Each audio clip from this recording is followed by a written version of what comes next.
Complete Rajasthan जीते। मरुस्थल या बालू का स्तूप प्रदेश। यह उत्तर पश्चिम शुष्क रेतीले मैदान का भाग है। 25 सेमी से कम वर्षा का क्षेत्र है। मरुस्थलीय बालू का स्तूप युक्त प्रदेश। यहाँ बालू का स्तूप की प्रधानता है। यह मुख्यतः जैसलमेर बाड़मेर में है।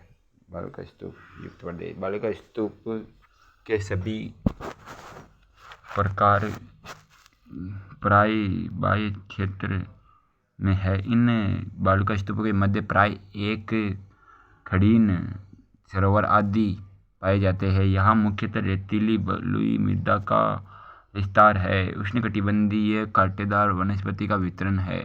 यह जीवाश्म ईंधन मुख्यतः प्राकृतिक गैस, खनिज तेल व लिग्नाइट कोयले का वितरण है। बालू का स्तूप के प्रकार। आकार के आधार पर वर्गीकरण मैकी ने किया। आकार के आधार पर बालू के स्तूपों का प्रकार मैकी ने किया था। अर्धचंद्राकार बालू का स्तूप बरखान स्वरूप ईर्ग पूर्ण रेतीला कण के रूप में पवन के साथ तेजी से गतिशील, कृषि के लिए हानिकारक। सर्वाधिक शेखावाटी चूरू में है। अर्धचंद्राकार बालू का स्तूप बरखान। अनुदैर्घ्य आकार शिपाकार बालू का स्तूप वो स्वरूप इनका है रेंग मिश्रित। पवन इनके समांतर बहती है। अनुदैर्घ्य बालू का स्तूप के समांतर बहती पवन। अनुदैर्घ्य बालू का स्तूपों के मध्य रण व खड़ीन पाए जाते हैं। मध्य रण व खड़ीन पाए जाते हैं। सर्वाधिक रण जैसलमेर में पाए जाते हैं। अनुप्रस्थाकार बालू का स्तूप। अनुप्रस्थ बालू का स्तूप लहरदार होते हैं। इनके बीच कभी कभी सरोवर पाए जाते हैं। अनुप्रस्थ बालू का स्तूप के बीच सरोवर पाए जाते हैं। स्वरूप है इनका रैंक के जैसा। सर्वाधिक अनुप्रस्थाकार बालू का स्तूप जैसलमेर में पाए जाते पाक सीमा के पास। परवलयाकार मूलतः अर्धचंद्राकार बालू का स्तूप इनका आकार हेयरपिन के जैसा होता है। और परवलयाकार बालू का स्तूप का निर्माण स्थानीय चक्रवात बबूला के कारण होता है। परवलयाकार का निर्माण बबूला के कारण होता है। परवलयाकार बालू का स्तूप का निर्माण। सर्वाधिक शेखावाटी झुंझुनू चूरू में पाए जाते हैं। परवलयाकार बालू का स्तूप।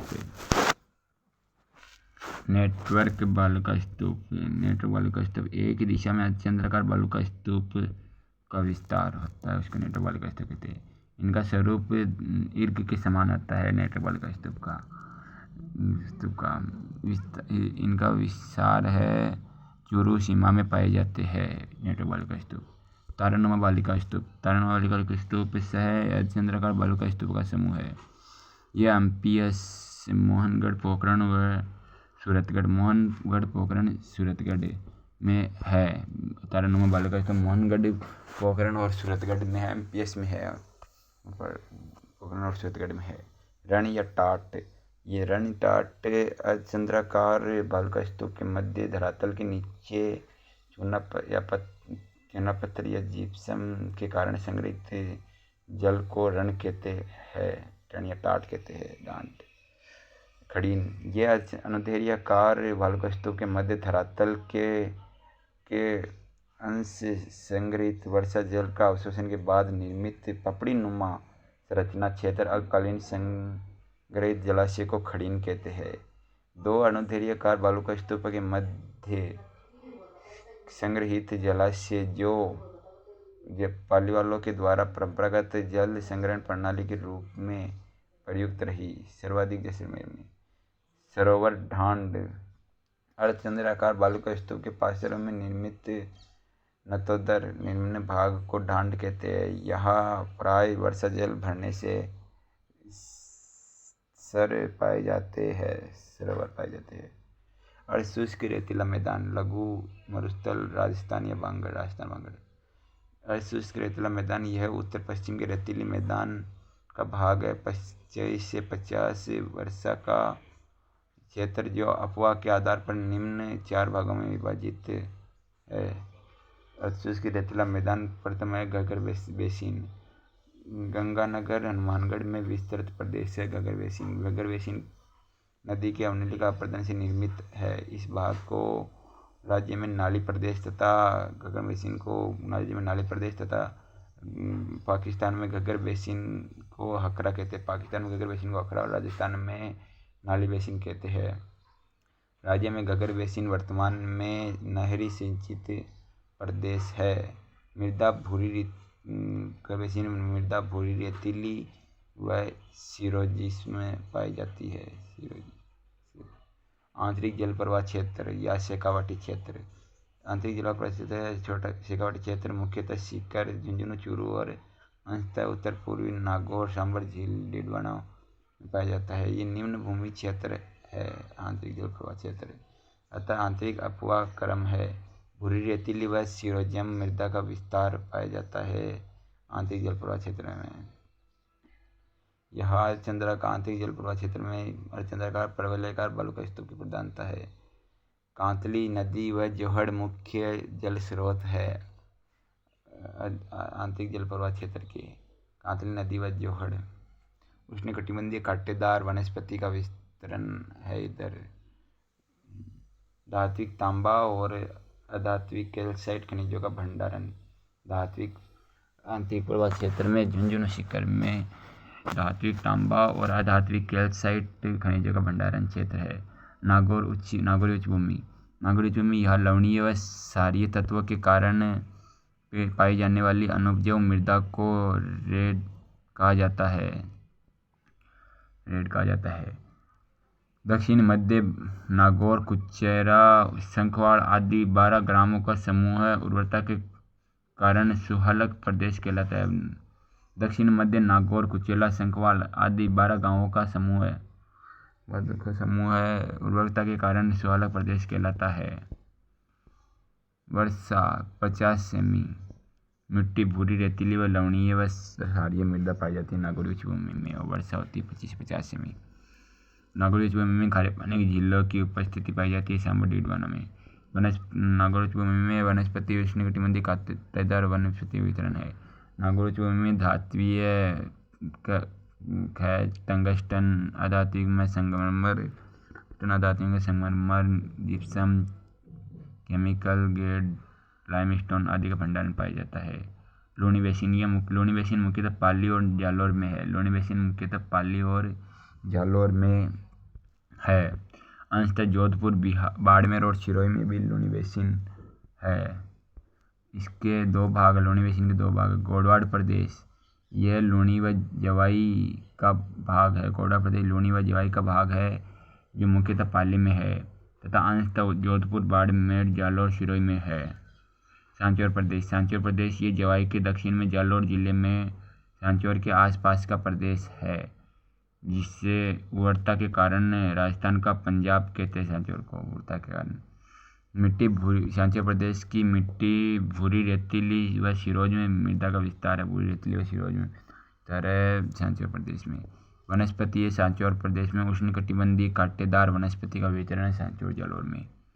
खनिज यहाँ पर सांचौर में टंगस्टन सिरोही, नानकरा राबाब, धात्विक खनिज अधात्विक खनिजों में ग्रेनाइट जालौर, थोरियम पाली और बढ़ावन में पाया जाता है। थोरियम ग्रेनाइट जालौर में। उत्तर पश्चिम के रेतीली मैदान का महत्व बताइए। राज्य के 61.1% भाग में 40% जनसंख्या का निवास है। मोटे अनाज, खरीफ, दलहन, बीजीय मसालों के उत्पादन में अग्रणी क्षेत्र है। उत्तर पश्चिम के रेतीली मैदान खरीफ, दलहन, क्षेत्रीय मसालों में। उद्यानिकी नवाचारों के कारण डेट पाम खजूर फार्मिंग व उत्तोलित फार्मिंग की संभावना का क्षेत्र है उत्तर पश्चिम में। यदि उत्तर पश्चिम में गंगानगर क्षेत्र किन्नू, माल्टा, मौसमी आदि के उत्पादन में अग्रणी है तब मौसमी के उत्पादन में गंगानगर अग्रणी है। राज्य का 2/3 पशु वितरण उत्तर पश्चिमी भाग में पाया जाता है। 2/3 पशु वितरण जो मुख्यतः ऊन उत्पादन के लिए महत्वपूर्ण है। धात्विक, अधात्विक व ईंधन खनिजों का भंडारण क्षेत्र है उत्तर पश्चिमी यूनिवर्सिटी क्षेत्र है। यहाँ प्राकृतिक गैस व लिग्नाइट कोयले का आधारित तापीय ऊर्जा परियोजना स्थापित है उत्तर पश्चिमी क्षेत्र में, राजस्थान क्षेत्र में। साथ ही यह उत्तर पश्चिमी क्षेत्र सौर विकिरण की तीव्रता व दीर्घ अवधि के कारण सौर परियोजनाओं हेतु व आवंटित होते है के कारण आदर्श पवनगति उपलब्ध होने से पवन ऊर्जा उत्पादन में अग्रणी है। ऐतिहासिक सांस्कृतिक विरासत व भू आकृतियाँ बालुका स्तूपों की उपस्थिति के कारण पर्यटन होने से राज्य को राजस्व अर्जन व लोगों को रोजगार देने में महत्वपूर्ण है।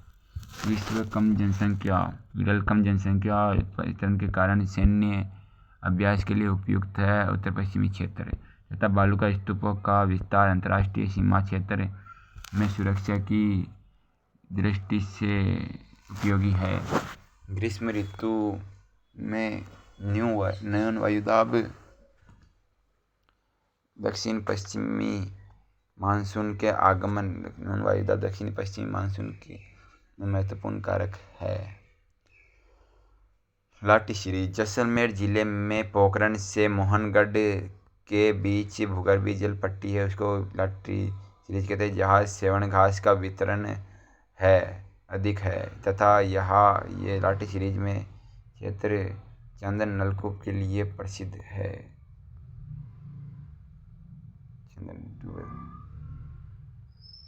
जोहड़ शेखावाटी क्षेत्र में तालाब का स्थानीय नाम जोहड़ है।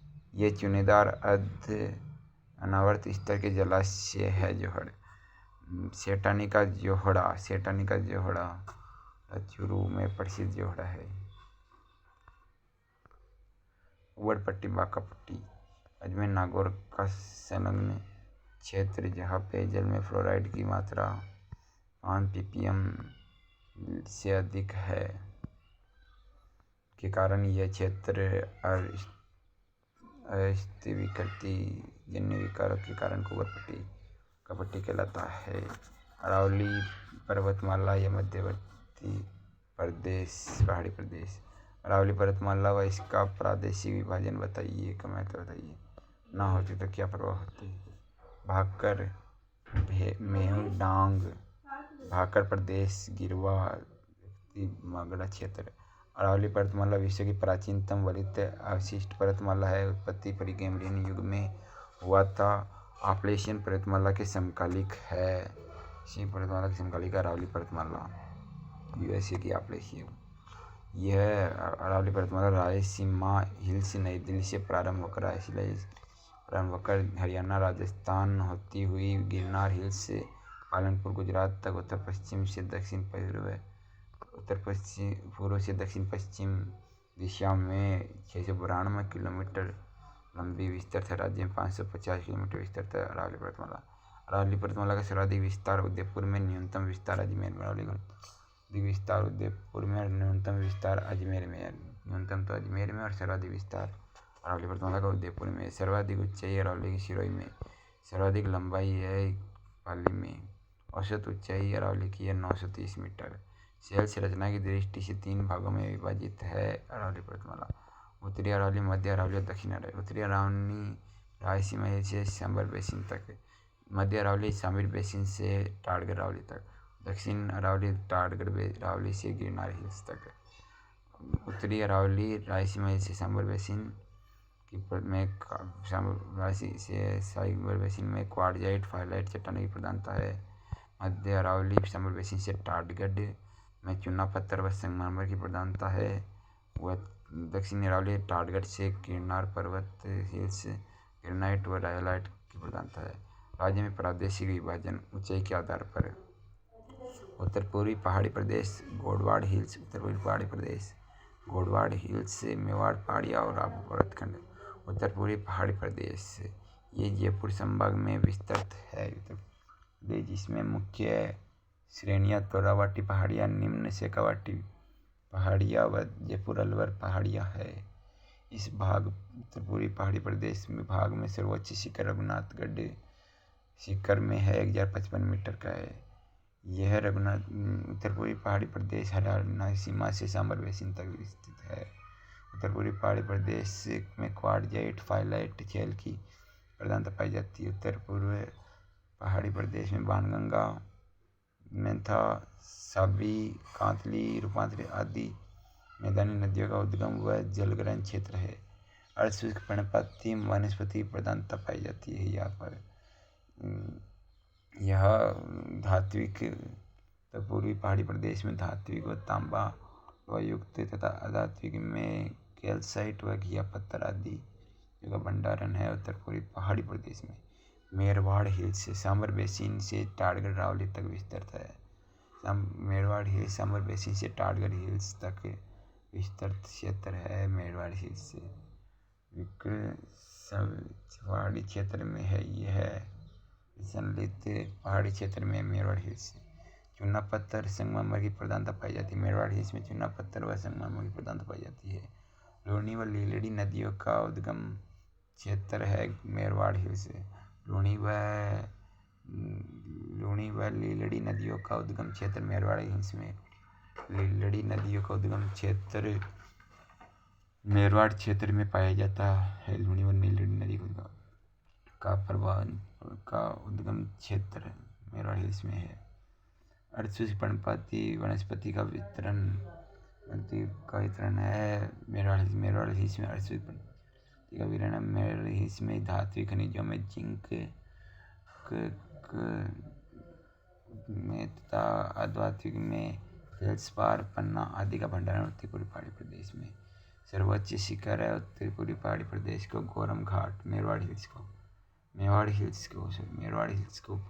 सर्वोच्च शिखर है गोरम घाट। मेवाड़ हिल्स को सर्वोच्च शिखर है गोरम घाट। टाटगढ़ रावली को सर्वोच्च शिखर है गौरव घाट टाटगढ़ रावली। तारागढ़ उसके बाद दूसरा है टाटगढ़ रावली 33 मीटर। मेवाड़ हिल्स भाग में सर्वाधिक वायु घाटियाँ है। मेवाड़ हिल्स भाग में मेवाड़ पहाड़ियाँ व भोराट पठार मुख्यतः उदयपुर, राजसमंद, चित्तौड़गढ़ और भीलवाड़ा में विस्तृत है। मेवाड़ पहाड़ियाँ व भोराट पठार अंततः सिरोही, पाली और डूंगरपुर में पाया जाता है। मेवाड़ पठार भोराट पठार बांसवाड़ा में विंध्याचल पर्वतमाला के पहाड़ है। चट्टानें संगमरमर, ग्रेनाइट और नीस की पाई जाती है मेवाड़ पठार में। मेवाड़ पहाड़ियों के बीच भोराट का पठार स्थित है। अधिकांश मौसमी नदियों का जलग्रहण क्षेत्र ये भाग मेवाड़ पहाड़ का भोराट पठार है। भोराट का पठार जैसे बनास, बेड़च, साबरमती नदियाँ इसमें भोराट के पठार में बहती है। सर्वोच्च शिखर भोराट पठार का जरगा पर्वत भोराट पठार का सर्वोच्च पर्वत शिखर है जरगा और भोराट पठार का। मिश्रित पर्णपाती वनस्पतियाँ प्रदेश पाए जाते हैं। खनिज सीसा, जस्ता, चांदी, लोहा ये पाए जाते हैं यहाँ पर। संगमरमर, सोपस्टोन अधात्विक पाया जाता है। राज्य में सर्वाधिक दर्रे मेवाड़ ही पहाड़ियाँ व भोराट के पठार पाए जाते हैं। सर्वाधिक दर्रे मेवाड़ पहाड़ियाँ व भोराट के पठार पाई जाती है। मेवाड़ पहाड़ियाँ व भोराट के पठार भाग में सर्वाधिक जैव विविधता पाई जाती है और सर्वाधिक जैव मेवाड़ के भोराट पठार में पाई जाती है। आबू पर्वतखंड यह मुख्यतः आबू पर्वतखंड पर्वतमाला से मुख्य पर्वतमाला से पृथक खंड है। आबू पर्वतखंड जो अरावली पर्वतमाला का सर्वोच्च भूभाग है। अधिकांश अरावली पर्वतमाला ऊंची चोटियाँ इसी भाग में है। आबू पर्वतखंड राज्य में सबसे ठंडा और सर्वाधिक वर्षा वाला क्षेत्र है। आबू पर्वतखंड ग्रेनाइट चट्टानों की प्रधानता पाई जाती है। पर्वतखंड में सर्वोच्च शिखर आबू पर्वतखंड का गुरु शिखर। आबू पर्वतखंड में पश्चिमी बनास, सुकली आदि नदियों का उद्गम व जलग्रहण क्षेत्र है। आबू पर्वतखंड में उपोष्ण सदाबहार वनस्पति का वितरण पाया जाता है। आबू पर्वतखंड में आग्नेय चट्टानें होने के कारण अन्य चट्टानों का वितरण नहीं है। अरावली पर्वतमाला का महत्व यह 8.6% भाग में विस्तृत है। अरावली पर्वतमाला जो 10% जनसंख्या का आवास उपलब्ध कराती है। अरावली पर्वतमाला प्रसार में रोकथाम हेतु भौतिक और पर्यावरणीय अवरोधक के रूप में कार्य करती है और अरावली पर्वतमाला राज्य को स्पष्टतः दो भागों में बांटती है, मरुस्थलीय व गैर मरुस्थलीय। अरावली पर्वतमाला राज्य में मुख्य जल विभाजक अरब सागरीय अफवाह क्षेत्र, बंगाल की खाड़ी अफवाह तंत्र है। अरावली पर्वतीय क्षेत्र अरावली पर्वतमाला की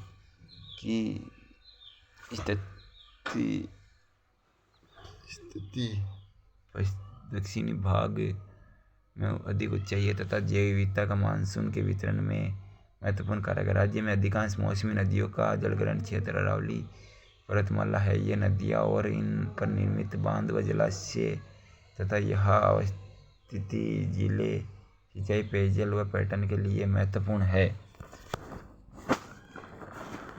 अरावली पर्वतमाला में इसके भूगर्भ में खनिजों का भंडारण है व निर्माण क्षेत्र के लिए अरावली पर्वतमाला के उपलब्ध इमारती पत्थर महत्वपूर्ण है।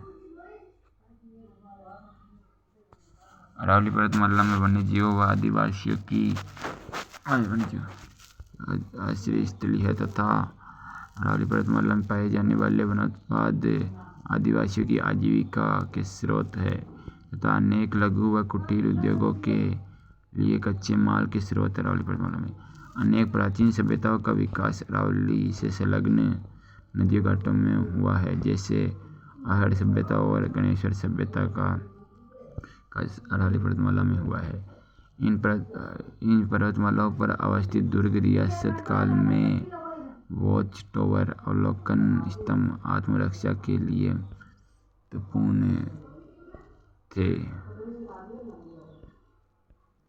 अरावली पर्वतमाला तथा अरावली पर्वतमाला का विस्तार छापामार युद्ध पद्धति में शामिल रहा। डीग, धौलपुर, करौली, मेव, डूंगरपुर, भाकर, मारवाड़। डीग, धौलपुर, करौली। डीग, धौलपुर, करौली, मेव, डूंगरपुर, भाकर, मारवाड़। डूंगरी, जयपुर में अनियमित आकार की एकांकी पहाड़ी है। ये भाकर क्षेत्र सिरोही के उत्तर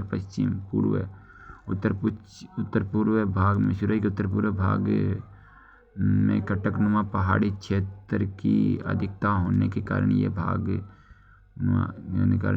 भाकर क्षेत्र कहलाता है। गिरवा, उदयपुर शहर के चारों ओर तस्तरीनुमा पहाड़ी क्षेत्र के कारण यह झीलों की अधिकता है, जिसे गिरवा कहते हैं। देश और मेवाड़ में जरगा रागा पर्वतों के बीच हरे भरे प्रदेश को देशहरों कहते हैं। जरगा हरे भरे क्षेत्र को देशहरों कहते हैं। आदिवासी बाहुल्य क्षेत्र है ये देशहरों क्षेत्र का गोंदा और कोठड़ा तहसील में आदिवासी बहुल्य क्षेत्र गोंदा और कोठड़ी में, इसलिए आज भी हरा भरा है। मगरा क्षेत्र उदयपुर के उत्तर में 5 जिलों पाली, राजसमंद, अजमेर, अरावली, भीलवाड़ा, चित्तौड़गढ़ की 16 पंचायत समितियों का दुर्लभ पर्वतीय भूभाग को मगरा कहते हैं। मगरा क्षेत्र विकास कार्यक्रम 2005 से 6 से प्रारंभ 100% राज्य प्रायोजित कार्यक्रम जो 5 जिलों की 16 पंचायत समितियों में सर्वांगीण विकास हेतु संचालित है। कार्य आधारभूत संरचना, ग्रामीण सड़क, लघु सिंचाई, ग्रामीण विद्युतीकरण, संचार सुविधा, सामाजिक सुविधाएं, शिक्षा, प्राथमिक शिक्षा, पेयजल आपूर्ति, आवास। इनमें स्थायी परिसंपत्तियों का निर्माण होगा। स्थानीय लोगों को रोजगार के अवसर उपलब्ध कराना है। स्थानीय परिसंपत्तियों का निर्माण करना है, रोजगार के अवसर उपलब्ध कराने हैं। पूरी मैदान की भौगोलिक विशेषता बताइए। पूरी मैदान अरावली पर्वतमाला के पूर्व में नदियों से निर्मित मैदानी प्रदेश है, जिसे नदी बेसिन के आधार पर 3 भागों में बांटा गया है। पूरी मैदान को मध्य माही बेसिन, यह माही और उसकी सहायक नदियों जो सोम, जखम, मोरेल, अनास, हरन से निर्मित मैदानी प्रदेश है। मध्यमाही बेसिन धरातलीय उच्चावच के कारण अनियमित ढलान पाया जाता है। लाल जलोढ़ मृदा का विस्तार है पाया जाता है यहाँ पर मध्यमाही बेसिन है। मक्का, अरहर आदि फसलों के लिए उपयुक्त मैदानी भाग है मध्यमाही बेसिन, जो मुख्यतः बांसवाड़ा, डूंगरपुर, प्रतापगढ़ में उदयपुर में स्थित है। वनस्पति शुष्क सागवान, खनिज धात्विक, खनिज अधात्विक, मैंगनीज, फेल्डस्पार पाए जाते हैं। चंबल बेसिन, चंबल और उसकी सहायक नदियों से निर्मित प्रदेश है, जो मध्यमाही बेसिन तथा बनास बाणगंगा बेसिन के मध्य का भाग है, जो मुख्यतः राजसमंद, अजमेर, भीलवाड़ा, दक्षिण टोंक और मध्यपुर में विस्तृत है। चंबल बेसिन में लाल पीली भूरी मिट्टी, लाल पीली भूरी जलोढ़ मृदा का विस्तार है। चंबल बेसिन में चंबल बेसिन का क्षेत्र का ढलान पश्चिम से पूर्व की ओर है। यह क्षेत्र ज्वार, चंबल बेसिन ज्वार, उड़द आदि के लिए प्रसिद्ध है। फसलों के लिए उपयुक्त है।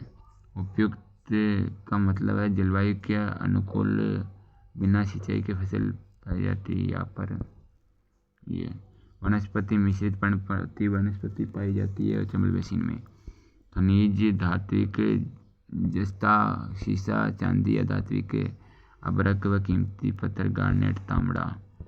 बनास बाणगंगा बेसिन, यह मुख्यतः जयपुर, दौसा, भरतपुर, धौलपुर, करौली व उत्तर टोंक में विस्तृत है। बाणगंगा बेसिन, बनास बाणगंगा बेसिन, यहाँ जलोढ़ मृदा का विस्तार पाया जाता है। बनास बाणगंगा बेसिन यह जो तारामीरा व सरसों के लिए उपयुक्त है। बनास बाणगंगा बेसिन, बनास बाणगंगा बेसिन क्षेत्र का ढलान भी पश्चिम से उत्तर पूर्व की ओर है। बनास बाणगंगा बेसिन राज्य का सर्वाधिक उपजाऊ क्षेत्र है। प्रोफेसर रामलोचन सिंह के द्वारा बनास बाणगंगा प्रदेश को यमुनांतरण प्रदेश कहा गया। यमुनांतरण प्रदेश, प्रोफेसर रामलोचन सिंह ने यमुनांतरण प्रदेश कहा है। अनुसार यमुना की सहायक नदियों का क्षेत्र जो राज्य में बनास बाणगंगा बेसिन है, उनको प्रोफेसर रामलोचन सिंह ने यमुनांतरण प्रदेश कहा है। पूरी मैदान का महत्व नंबिंग नहीं करती में 23.3% भाग में विस्तृत इस प्रदेश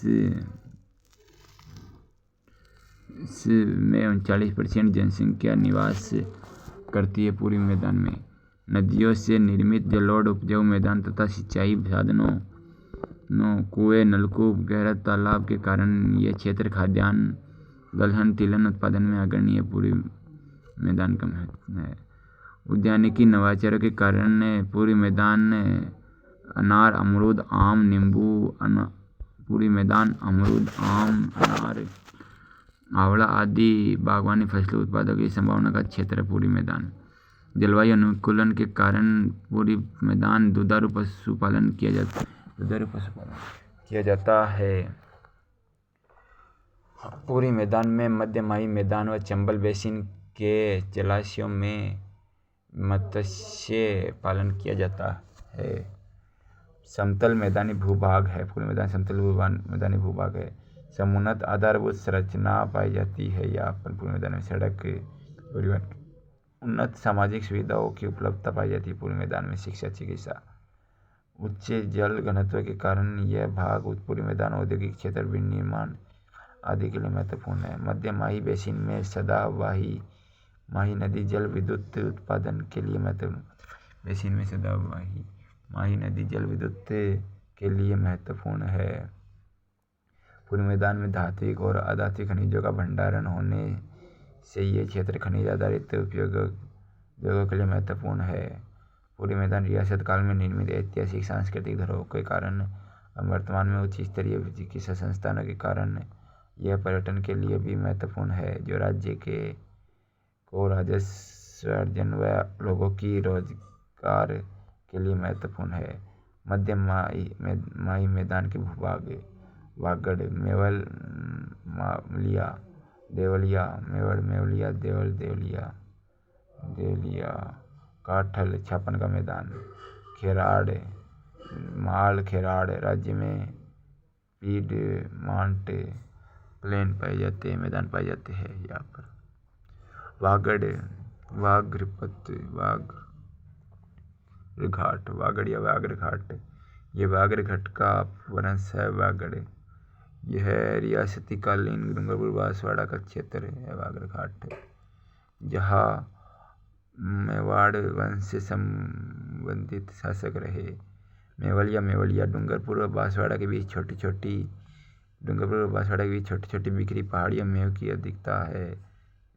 इस क्षेत्र को मेवल कहा जाता है। देवलिया प्रतापगढ़ का रियासती कालीन नाम देवलिया है, जो पहले मेवाड़ रियासत में संबंधित था।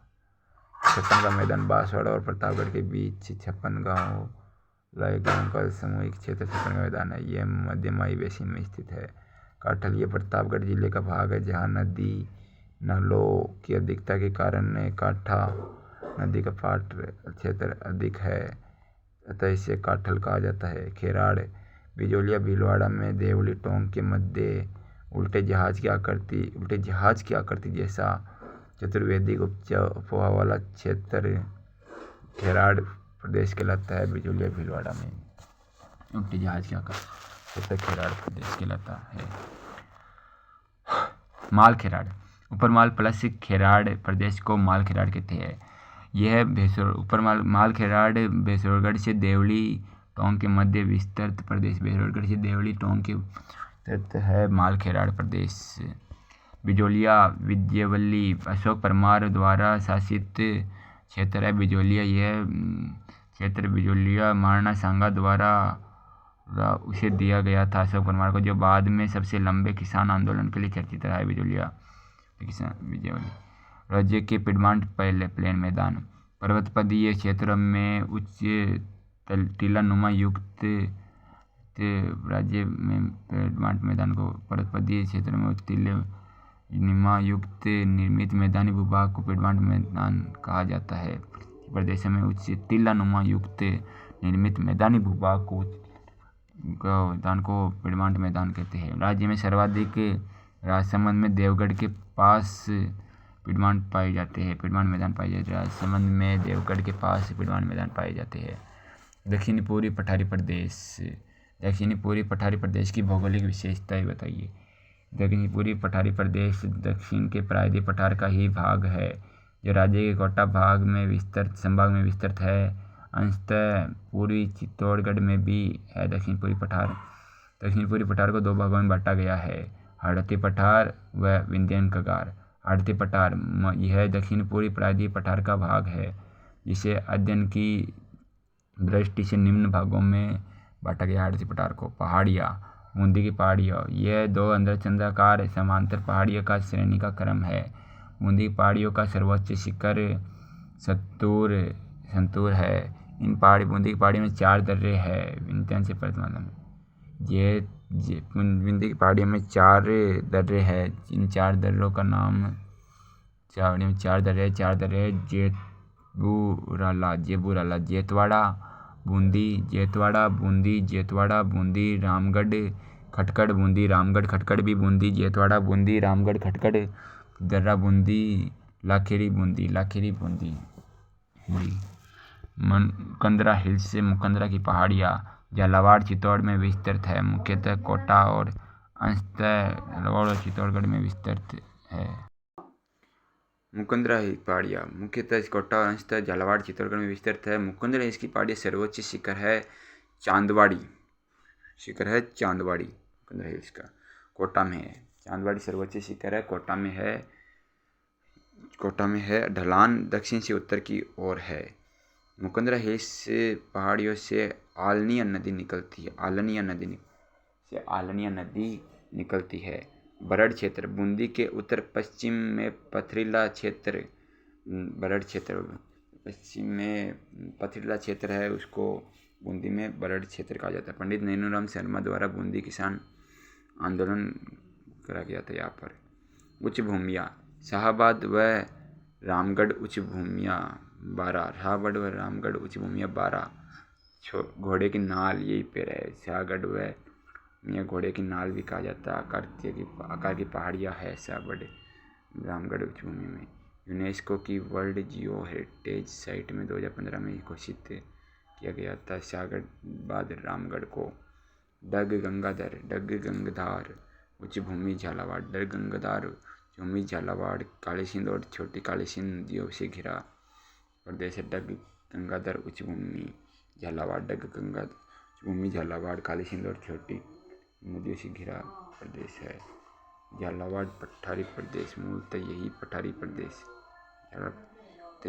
प्रदेश है। नदियों द्वारा निर्मित मैदान, चंबल और उसकी सहायक नदियों द्वारा निर्मित मैदान है। इस क्षेत्र का ढलान दक्षिण। नदियों द्वारा निर्मित मैदान, चंबल और उसकी सहायक नदियों द्वारा निर्मित मैदानी प्रदेश है ये। इस क्षेत्र में शाहबाद, रामगढ़ उच्चभूमि, गंगाधर उच्चभूमि, झालावाड़ क्षेत्र का ढलान उत्तर की ओर है। यहाँ मध्यम काली मृदा का विस्तार है जो कपास, सोयाबीन लेने के लिए उपयुक्त है। विंध्यन कगार सवाई माधोपुर, करौली, धौलपुर में चंबल नदी के अवलिका अपर्दन से निर्मित खड्ड भूमियों के बीच विंध्यन कगार काश में पाई जाती है, जिसे विंध्यन कगार कहते हैं। बीहड़ पट्टी, सवाई माधोपुर, करौली, धौलपुर में चंबल नदी के अवलिका अपर्दन के कारण निर्मित खराब भूमियों को प्रदेश को बीहड़ भूमि कहते हैं। डांग क्षेत्र, खड्ड भूमियों के आसपास से अनियमित आकार की पहाड़ियाँ पाई जाती है। भूमियाँ डांग की अधिकता के कारण इसे डांग क्षेत्र कहते हैं। यहाँ भूरी जलोढ़ व जलोढ़ मृदा का विस्तार है।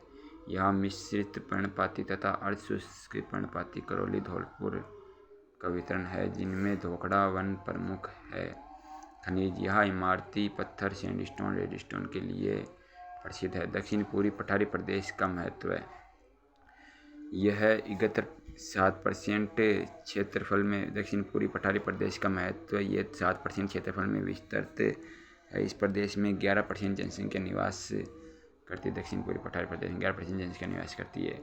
राज्य में दक्षिण पूर्वी पठारी प्रदेश क्षेत्र संचित संसाधनों की उपलब्धता, आर्द्र जलवायु व गुणवत्ता युक्त मृदा के कारण व्यापारिक फसलों, कपास, गन्ना तथा अन्य फसलों, धनिया, सोयाबीन, लहसुन का प्रसिद्ध उत्पादक क्षेत्र है। उद्यानिकी नवाचारों के कारण यह क्षेत्र जो दक्षिण पूर्वी पठारी प्रदेश क्षेत्र है, उद्यानिकी नवाचारों के कारण संतरा उत्पादन व सब्जियों के उत्पादन में अग्रणी है। दक्षिण पूर्वी पठारी प्रदेश नदी, चंबल व इस पर बने बांध तथा आर्द्र जलवायु कारण ये क्षेत्र मत्स्य पालन के लिए अनुकूल है। दक्षिण पूर्वी पठारी प्रदेश राज्य में एकमात्र विद्युत रेल परिवहन क्षेत्र से युक्त यह भाग औद्योगिक नगरी कोटा के रूप में चर्चित है। दक्षिण पूर्वी पठारी भाग इमारती पत्थर उद्योग के रूप में कोटा स्टोन व सीमेंट निर्माण की बूंदी के लिए ये क्षेत्र प्रसिद्ध है। दवाई नदी पर जल विद्युत उत्पादन व गेल प्राकृतिक पाइपलाइन निकटता के कारण यह क्षेत्र गैस आधारित ऊर्जा परियोजनाओं के लिए महत्वपूर्ण है। ऐतिहासिक, सांस्कृतिक धरोहर व अनुकूल जलवायु तथा हरितगृह क्षेत्र के कारण पर्यटन राज्य को राजस्व और लोगों की रोजगार देने में महत्वपूर्ण है। दक्षिण पूर्वी पठारी प्रदेश दक्षिण पूर्वी पठारी प्रदेश में पाई जाने वाली विंध्यन जैव विविधता वर्षा के वितरण को प्रभावित करने में महत्वपूर्ण कारक है। वी.सी. मिश्रा के अनुसार राजस्थान का भौगोलिक वर्गीकरण, विनोद चंद्र मिश्रा, वी.सी. मिश्रा 1968 में वी.सी. मिश्रा के द्वारा राजस्थान का पहली बार भौगोलिक वर्गीकरण किया गया, जिसे निम्न 7 भागों में विभाजित किया गया। शुष्क रेतीला मैदान, अर्धशुष्क रेतीला मैदान गंगानगर खग्गर प्रदेश, उत्तरी नहरी सिंचित क्षेत्र नगर हनुमानगढ़ नहरें गंगानगर और भाखड़ा नहर, अरावली पर्वतीय प्रदेश, उत्तर पूर्वी कृषि औद्योगिक प्रदेश, दक्षिण पूर्वी कृषि प्रदेश और दक्षिण पूर्वी चंबल बीहड़ प्रदेश, करौली धौलपुर, अरावली पर्वतीय प्रदेश, चंबल बीहड़ प्रदेश। प्रोफेसर रामलोचन सिंह 1971 के अनुसार भौगोलिक वर्गीकरण राजस्थान का मैदान, राजस्थान पठारी प्रदेश, इसके क्रमशः 8 और 10 उपभाग किए गए। राजस्थान के पठार उड़िया का पठार ये राज्य का सर्वोच्च पठार है। उड़िया का पठार सर्वोच्च पठार है जो गुरु शिखर और देलवाड़ा के बीच स्थित है। औसत ऊंचाई ओरिया पठार की 1360 मीटर है। ग्रासीय जनजाति का बाहुल्य है सिरोही में। आबू का पठार ये आबू पर्वत खंड में ही है। इसके एक और अचलगढ़ दुर्ग, आबू पर्वत खंड के एक और अचलगढ़ दुर्ग तथा दूसरी ओर आबू कस्बा है। भूमठ का पठार मुख्यतः उदयपुर और अंशतः सिरोही डूंगरपुर में है। मेवाड़ रियासत का दक्षिण पश्चिमी भाग है। यहाँ गुरु गोविंद गिरी के नेतृत्व में आदिवासी आंदोलन का प्रथम चरण भगत आंदोलन संचालित हुआ। लसाड़िया का पठार उदयपुर के उत्तर पूर्व के जयसमंद झील के विच्छेदित पठार है। लसाड़िया पठार जहाँ आदिवासी आंदोलन का द्वितीय चरण एक ही आंदोलन मोतीलाल तेजावत के नेतृत्व में संचालित हुआ था। भोराट का पठार गोगुंदा उदयपुर को कुंभलगढ़ राजसमंद के बीच उदयपुर और कुंभलगढ़ राजसमंद के बीच विस्तृत पठार है। भोराट का पठार अधिकांशतः नदियों का उद्गम क्षेत्र है। भोराट के पठार आयड़ साबरमती सही बनास का उद्गम क्षेत्र है। भोराट का पठार तथा महाराणा प्रताप का संक्रमणकालीन आवास क्षेत्र रहा है। भोराट का पठार भैंसा पठार नदियों से निर्मित पठार है। भैंसा पठार इस पर मेसा का पठार से निर्मित पठार है। मेसा पठार जिस पर दुर्ग अवस्थित है। मेसा पठार के चारों ओर बेड़ज गंभीरी बामणी मेसा पठार के चारों ओर बेड़ज बामणी नदियों का प्रवाह है। ऊपरमाल का पठार बेसरोडगढ़ चित्तौड़गढ़ से बिजोलिया भीलवाड़ा के चित्तौड़गढ़ व बिजोलिया भीलवाड़ा के बीच स्थित पठार है। ऊपरमाल का पठार भारत का सबसे लंबी अवधि में संचालित किसान आंदोलन JPF हुआ था। ऊपरमाल काकनवाड़ी का पठार ये अलवर में सरिस्का अभ्यारण्य क्षेत्र में विस्तृत पठार है। काकनवाड़ी का पठार अलवर क्षेत्र में सरिस्का अभ्यारण्य काकनवाड़ी पठार क्षेत्र में सरिस्का अभ्यारण्य में विस्तृत पठार है। काकनवाड़ी का पठार अलवर क्षेत्र में अलवर जिले में काकनवाड़ी पठार जो मुगलों के समय कठोर सजा के लिए प्रयुक्त रहा। काकनवाड़ी पठार अलवर में मुगल काल में के लिए प्रयुक्त रहा। काकनवाड़ी पठार में औरंगजेब ने दारा सिक्कों को कैद किया था। काकनवाड़ी के पठार की जेल में औरंगजेब ने दारा सिक्कों को कैद रखा था। किसी भी पहाड़ी का वर्णन करते समय निम्न जिले का नाम खनिज नदी चोटी ऐतिहासिक दुर्ग सांस्कृतिक महत्व है। छप्पन की पहाड़ियाँ बाड़मेर में सिवाना से नाकोड़ा के बीच छप्पन की पहाड़ियाँ में सिवाना से नाकोड़ा के बीच छप्पन की पहाड़ियाँ अर्ध चंद्राकार पहाड़ियाँ है। में सिवाना से नाकोड़ा के बीच छप्पन की पहाड़ियाँ है अर्ध चंद्राकार पहाड़ियाँ है जिनका छप्पन की पहाड़ियों का सर्वोच्च शिखर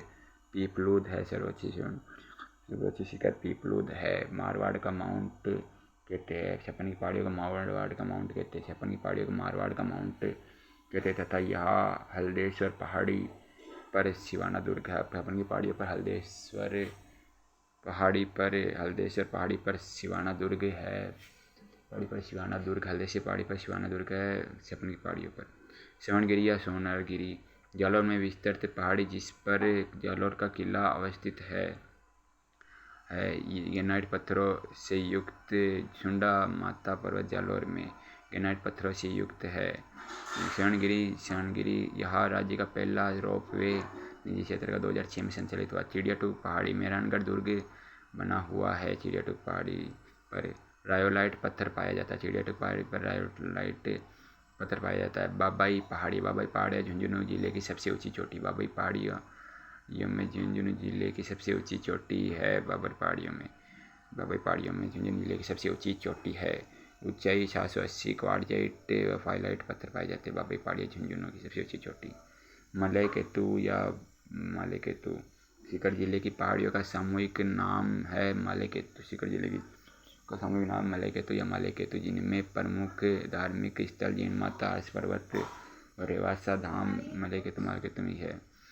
उदयनाथ हिल्स अलवर में है। रुपारेल नदियों का उद्गम उदयनाथ पहाड़ी अलवर से होता है। रुपारेल नदियों का उद्गम उदयनाथ हिल्स अलवर में होता है। दमदम पहाड़ी भरतपुर बयाना फोर्ट। दमदम पहाड़ी भरतपुर में बयाना फोर्ट भरतपुर में बयाना फोर्ट है। दमदम पहाड़ी पर भरतपुर में बयाना फोर्ट है। बिजासन पहाड़ी पर भीलवाड़ा का मांडलगढ़ दुर्ग बिजासन पहाड़ी पर स्थित है। भरतपुर का बयाना दुर्ग दमदम पहाड़ी पर स्थित है। उदयपुर का सज्जनगढ़ दुर्ग बांसदहा पहाड़ी पर स्थित है। राष्ट्रीय झील संरक्षण परियोजना NLCP राष्ट्रीय झील संरक्षण परियोजना NLCP केंद्रीय प्रवर्तित योजना है। राष्ट्रीय झील संरक्षण योजना केंद्र प्रवर्तित योजना 2009 में प्रारंभ हुई थी। राष्ट्रीय झील संरक्षण परियोजना वर्तमान में CS केंद्र का 60 और स्टेट का 40% है। राष्ट्रीय झील संरक्षण परियोजना में राज्य की 5 प्रमुख झीलें सम्मिलित है। अन्ना सागर पुष्कर पिछोला फतेहसागर और नक्की झील। इसमें 5 कार्य किए जाते हैं। साफ सफाई, जलग्रहण क्षेत्र, घाट या पाल की मरम्मत, सौंदर्यीकरण, जैव विविधता का संरक्षण, क्षेत्र का विकास। राज्य में झीलों के बारे में लिखिए। भू आवेष्टित जलाशय को झील कहा जाता है। राज्य में प्राकृतिक विवर्तनिक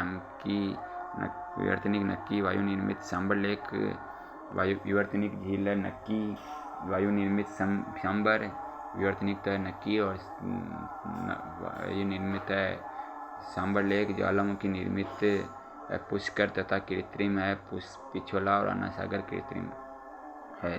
झीलें पाई जाती है।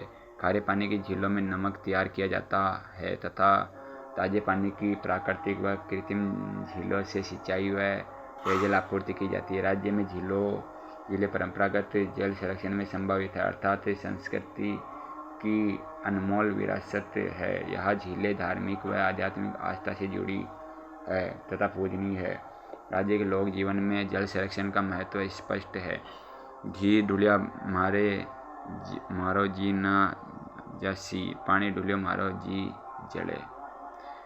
राज्य में झीलें पर्यटन, मत्स्य पालन व पारिस्थितिकीय संतुलन के लिए भी महत्वपूर्ण है। मीठे पानी की जिला उदयपुर। कृत्रिम या प्राकृतिक जल स्रोत निर्माण उद्देश्य। पिछोला झील उदयपुर शहर में। कृत्रिम झील मीठे पानी की झीलें। पिछोला झील जल स्रोत है सीसारमा, बुझाड़ू, अमरझोंक निर्मित। पिछोला झील राणा लाखा के समय लाखा बंजारे के द्वारा 1384 में उद्देश्य पर्यटन की दृष्टि से महत्वपूर्ण। पिछोला झील में 2 टापू है। पहले टापू पर जगमंदिर पैलेस। पिछोला झील पर 2 टापू है। पहले झील पर जगमंदिर और दूसरे टापू पर जगनिवास पैलेस है। पहले टापू पर जगनिवास मंदिर है और दूसरे पर जगमंदिर पैलेस है और दूसरे पर जगनिवास पैलेस है। जगमंदिर पैलेस और दूसरे पर जगनिवास और जगमंदिर पैलेस है 2 टापू पर पिछोला झील पर। इन दोनों में 5 स्टार लेक्स पैलेस होटल संचालित है उदयपुर में। शाहजहाँ के ताजमहल बनाने की प्रेरणा जगमंदिर पैलेस से मिली। शाहजहाँ को ताजमहल बनाने की प्रेरणा न जगमंदिर पैलेस से मिली है न जगमंदिर पैलेस से ही मिली है। तो ताजमहल बनाने की प्रेरणा जगमंदिर पैलेस से मिली। देवाड़ी तालाब, फतेहसागर और कन्नौट बांध। कृत्रिम से मूलतः देवाड़ी तालाब उदयपुर में कृत्रिम देवाड़ी तालाब, फतेहसागर और कन्नौट बांध कृत्रिम झील है उदयपुर में निर्मित है। देवाड़ी तालाब मूलतः देवाड़ी तालाब महाराणा जयसिंह द्वारा निर्मित था। भीम सिंह के समय अतिवृष्टि से क्षतिग्रस्त तत्पश्चात फतेह सिंह द्वारा देवाड़ी तालाब को निर्मित किया। देवाड़ी तालाब को फतेहसागर तालाब के नाम से भी जाना जाता है। इसका पुनर्निर्माण ताल की नींव ड्यूक ऑफ कन्नौट के द्वारा कराया था, इसलिए इसको कन्नौट सागर तालाब बांध भी कहा जाता है। पिछोला झील स्वरूप सागर और फतेहसागर झील। स्वरूप सागर उदयपुर महाराणा स्वरूप सिंह द्वारा निर्मित यह पिछोला झील को फतेहसागर से जोड़ती है। स्वरूप सागर महाराणा स्वरूप सिंह द्वारा निर्मित है। स्वरूप सागर झील पिछोला को फतेह सागर से स्वरूप सागर झील पिछोला को फतेह सागर से जोड़ती है। झीलों को नहरों के माध्यम से जोड़ने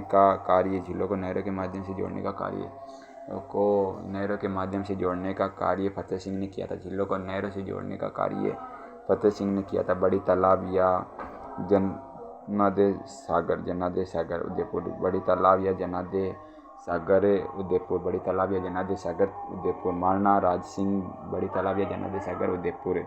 महाराणा राज सिंह द्वारा राजमाता जनादेह की स्मृति महाराणा राज सिंह द्वारा राजमाता जनादेह की स्मृति में बनाया गया बड़ी तालाब या जनादेह सागर। बड़ी तालाब या जनादेह सागर महाराणा राज सिंह द्वारा राजमाता जनादेह की स्मृति में बनवाया गया था। बड़ी तालाब या जनादेह सागर देश का पहला मत्स्य अभयारण्य प्रस्तावित है। बड़ी तालाब या जनादेह सागर उदयपुर में देश का पहला मत्स्य अभयारण्य प्रस्तावित है। गेम्बूस या मच्छरों का लार्वा भक्षी गेम्बूस या मछली के लिए यहाँ पर है।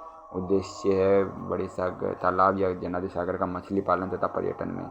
उदय सागर झील उदयपुर महाराणा उदय सिंह द्वारा निर्मित है। उदय सागर झील उदयपुर। आयड़ नदी इस झील से उदय सागर झील से निकलने के बाद बेड़च कहलाती है। उदय सागर झील से निकलने के बाद आयड़ नदी बेड़च कहलाती है।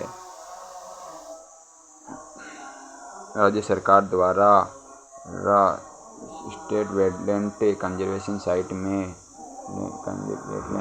साइट में उदय सागर झील को शामिल किया गया है। जयसमंद झील उदयपुर। डेबर झील में गोमती नदी पर महाराणा जयसिंह द्वारा निर्मित झील है। डेबर झील गोमती नदी पर। जयसमंद बांध अलवर में है। अलवर में है। राज्य की सबसे बड़ी कृत्रिम पानी की झील है जयसमंद। इसमें 7 टापू है। जयसमंद में 7 टापू, पिछला में 2 और जयसमंद में 7 टापू है। सबसे बड़ा बाबा का भंगड़ा और सबसे छोटा है प्यारी। उद्देश्य है पर्यटन, सिंचाई, पेयजल। राजसमंद झील। राजसमंद में महाराणा राज सिंह द्वारा गोमती नदी पर निर्मित झील है राजसमंद झील। उत्तरी पाल को नौचौकी कहते हैं। राजसमंद के उत्तरी पाल को नौचौकी झील कहते हैं। राजसमंद के उत्तरी पाल को नौचौकी कहते हैं। उद्देश्य है पर्यटन, सिंचाई। मातृकुंडिया झील चित्तौड़गढ़। मेवाड़ का हरिद्वार भी कहा मातृकुंडिया झील को। मातृकुंडिया को क्षेत्रीय लोगों द्वारा अस्थि विसर्जन किया जाता है मातृकुंडिया में। धार्मिक, आध्यात्मिक व पर्यटन को दृष्टि से महत्वपूर्ण है मातृकुंडिया झील चित्तौड़गढ़। भगवान परशुराम को समर्पित है। मातृकुंडिया झील भगवान परशुराम को समर्पित है। वर्तमान में मातृकुंडिया झील में गोसुंडा बांध से भरा जाता है। मातृकुंडिया झील को गोसुंडा बांध से भरा जाता है और परशुराम को समर्पित है मातृकुंडिया झील। इसमें वर्तमान में गोसुंडा बांध से भरा जाता है मातृकुंडिया झील को। चित्तौड़गढ़ में बनास नदी पर बना हुआ है मातृकुंडिया झील। गैप सागर डूंगरपुर के 14वें महारावल गैप द्वारा निर्मित जो झील के अंदर निर्मित बादल महल के लिए प्रसिद्ध है। गैप सागर। नौलक्खा बावड़ी डूंगरपुर में महारानी प्रेमल द्वारा नौलक्खा झील बावड़ी बनाई गई। डूंगरपुर में परंपरागत जल संरक्षण विधि का अनूठा प्रयोग हुआ है। नौलक्खा बावड़ी डूंगरपुर में प्रेमल देवी द्वारा बनवाई गई नौलक्खा बावड़ी। दिया बल्ब तालाब या डाइब तालाब बांसवाड़ा की रमणीय झील है। दिया बल्ब तालाब या डाइब तालाब बांसवाड़ा की रमणीय झील है। दिया बल्ब तालाब बांसवाड़ा के किनारे बांसवाड़ा के शासकों का ग्रीष्मकालीन स्थल था। दिया बल्ब तालाब, डाइब तालाब कमल के फूल के लिए प्रसिद्ध है। दिया बल्ब तालाब या डाइब तालाब। जोधपुर बालसमंद झील जोधपुर शहर की प्राचीनतम झील बालसमंद झील। इसका निर्माण प्रतिहार राजा बालक राव द्वारा किया गया। बालसमंद झील का जोधपुर शहर की प्राचीनतम झील है बालसमंद झील का निर्माण प्रतिहार राजा बालक राव द्वारा किया गया। पर्यटन के लिए महत्वपूर्ण बालसमंद झील जोधपुर में। कायलाना झील जोधपुर शहर की कृत्रिम झील निर्माण सर प्रताप ने किया था। कायलाना झील का निर्माण जोधपुर में। वर्तमान में IGNP इंदिरा गांधी नहर परियोजना से पानी लाकर पेयजल हेतु संग्रहित किया जाता है। गांधी पेयजल पाइपलाइन द्वारा कायलाना झील में। तख्त सागर झील जोधपुर में। ये जोधपुर शहर की कृत्रिम झील तख्त सागर झील निर्माण तख्त सिंह ने करवाया था। वर्तमान में इंदिरा गांधी नहर परियोजना से पानी लाकर भरा जाता है तख्त सागर झील को। गुलाब सागर जोधपुर। गुलाब सागर झील भी जोधपुर शहर की कृत्रिम झील है जिसका निर्माण महाराजा विजय सिंह द्वारा करवाया गया था। गुलाब सागर झील का निर्माण पासवान गुलाब राय की स्मृति में गुलाब सागर का निर्माण पासवान गुलाब राय की स्मृति में विजय सिंह द्वारा जोधपुर के महाराजा विजय सिंह द्वारा जोधपुर में गुलाब सागर का निर्माण कराया गया था। जो पर्यटन night tourism light and sound show के लिए प्रसिद्ध है। Night tourism light and sound के लिए प्रसिद्ध है गुलाब सागर। रानीसर पदमसर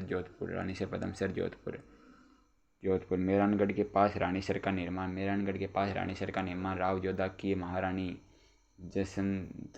जसमदे ने द्वारा तथा पदमसर का निर्माण पद्मिनी देवी द्वारा वाइफ ऑफ राणा गंगा के द्वारा किया गया था जोधपुर में। जसवंत सागर जोधपुर। 1895 में लूनी नदी पर महाराजा जसवंत सिंह द्वारा निर्मित पिछिया बांध के पीछे संग्रहित जलाशय है जसवंत सागर, जो 2007 में क्षतिग्रस्त हो गया था। जसवंत सागर पुनः बना दिया गया है इसको, जसवंत सागर जोधपुर को। राम सरोवर जैसलमेर में। बाबा रामदेव जी की पश्चा बावड़ी के निकट है राम सरोवर जैसलमेर में बाबा स्थित तालाब आध्यात्मिक धार्मिक महत्व है। नक्की झील सिरोही में विवर्तनिक प्राकृतिक झील है नक्की झील। राज्य की सबसे गहरी झील है नक्की झील। ग्रासी जनजाति का कुंभ है नक्की झील। राज्य में सबसे अधिक ऊंचाई पर स्थित है नक्की झील। सबसे गहरी झील नक्की झील और ग्रासी जनजाति का कुंभ नक्की झील। पुष्कर झील अजमेर ज्वालामुखी प्राकृतिक झील क्रेटर टाइप झील है, ज्वालामुखी झील है। तीर्थों का मामा कहा जाता है पुष्कर झील को। पवित्रतम झील है देश की पुष्कर झील। 1993 में कनाडा के सहयोग से पुष्कर गैस कार्यक्रम में सफाई की गई अब NLCP में शामिल है। यहाँ पुष्कर झील में 52 घाट है। 51 घाट मराठों ने बनवाए। 52वां घाट ब्रिटिश महारानी मेरी।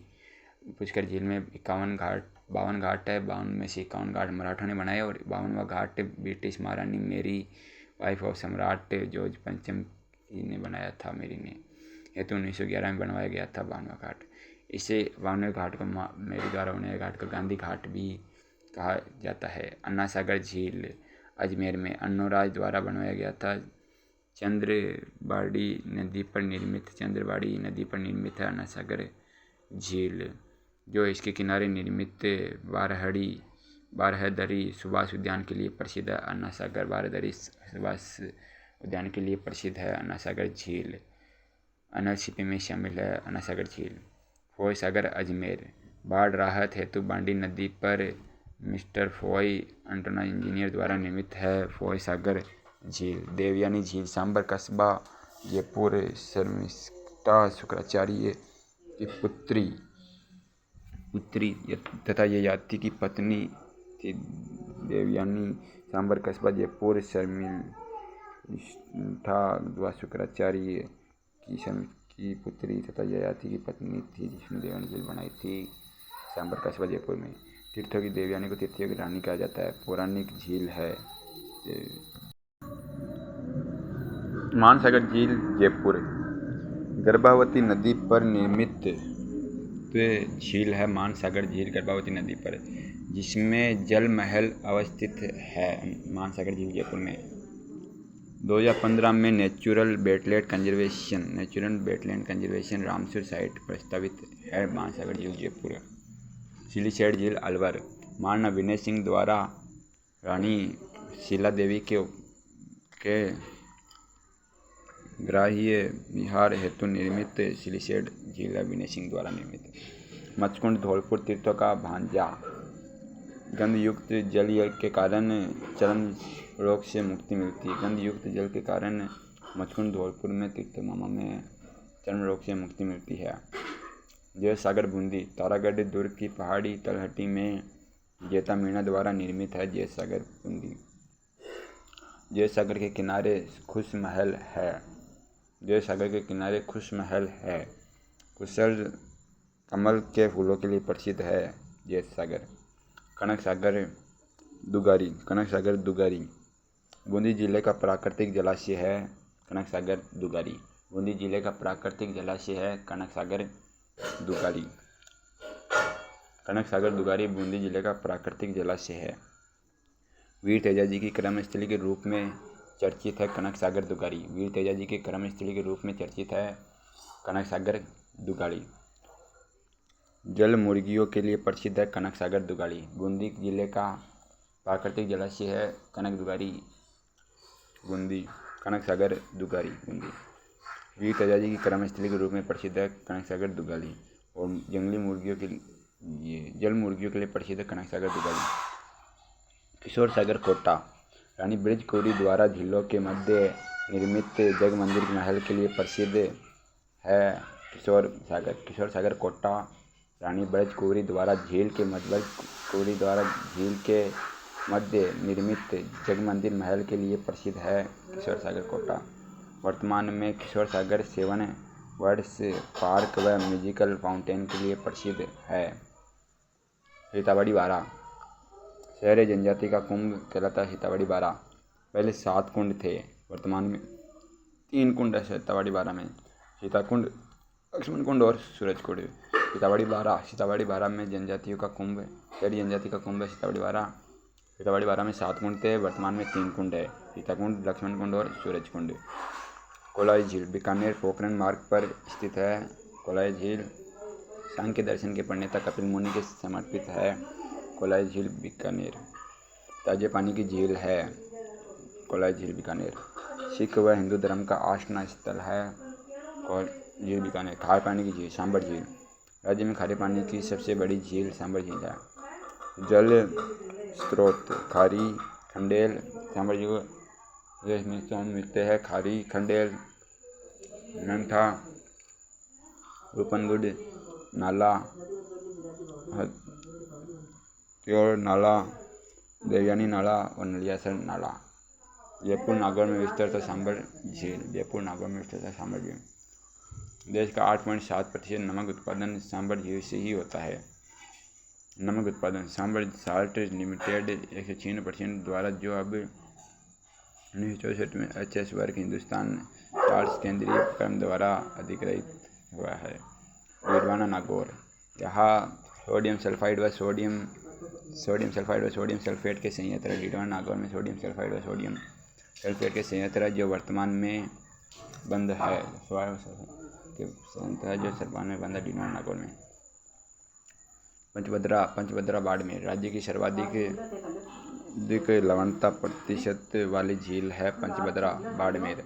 राज्य सरकार के 2 लवण जल स्रोत संयंत्र है। सोडियम क्लोराइड बाड़मेर में 98% शुद्ध नमक मिलता है। रियासत काल में खारवाल जाति के लोग मोरली झाड़ी से नमक बनाते थे पंचभद्रा बाड़मेर में। रियासत काल में खारवाल जाति के लोग मोरली झाड़ी से नमक बनाते थे पंचभद्रा बाड़मेर में। खारवाल जाति के लोग मोरली झाड़ी से बनाते थे। वन्य जीव संरक्षण राज्य में वन्य जीव संरक्षण के प्रयास। वन्य जीवों का महत्व। राष्ट्रीय वन बाघ संरक्षण योजना, पक्षी गोडावन और कुरंजा पक्षी। 1910 में कानून आया था मारवाड़ रियासत में। राजस्थान 1910 में मारवाड़ रियासत में कानून आया था। 1910 में मारवाड़ रियासत में कानून आया था। राजस्थान वन्य जीव संरक्षण एक्ट 1951। राजस्थान वन्य जीव संरक्षण एक्ट आया था 1951 में और मारवाड़ में आया था 1910 में कानून। राजस्थान वन्य जीव संरक्षण एक्ट 1951। राजस्थान बोर्ड वन्य जीव संरक्षण बोर्ड 1955। राजस्थान वन्य जीव संरक्षण बोर्ड 1955। राजस्थान वन्य जीव संरक्षण एक्ट 1951। संरक्षण board 1955। Indian wild life conservation act 1972। Indian wild life conservation act 1972 1/4/1973 से लागू हुआ था। 1/4/1973 से लागू हुआ था, जबकि Rajasthan wild life conservation act 1972 में आया था। 1976 में वन्य जीव को समवर्ती सूची का विषय घोषित किया गया था। 1976 में वन्य जीवों को समवर्ती सूची का विषय घोषित किया गया था। 1976 में वन्य जीवों को समवर्ती सूची का विषय घोषित किया था। राष्ट्रीय जैव विविधता संरक्षण एक्ट 2002। राजस्थान जैव विविधता संरक्षण एक्ट। राष्ट्रीय जैव विविधता संरक्षण एक्ट 2002। राष्ट्रीय जैव विविधता संरक्षण एक्ट 2002। राजस्थान जैव विविधता संरक्षण एक्ट 2010।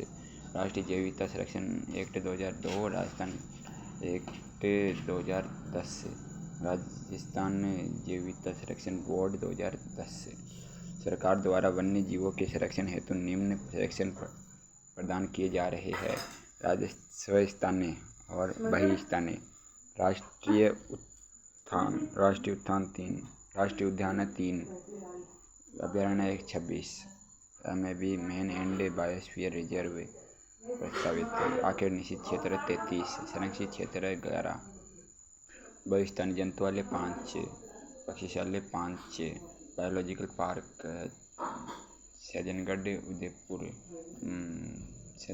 सज्जनगढ़ जंतुआलय 5 है, तो सज्जनगढ़ उदयपुर में अप्रैल 2015 में, सज्जनगढ़ उदयपुर 2015 में, माचिया सफारी जोधपुर में, नाहरगढ़ जयपुर में, अबेड़ा पार्क कोटा में और मरुधारा बायोलॉजिकल पार्क बिछवाल बिछमेड़ा में मरुधारा बायोलॉजिकल पार्क अधीन है।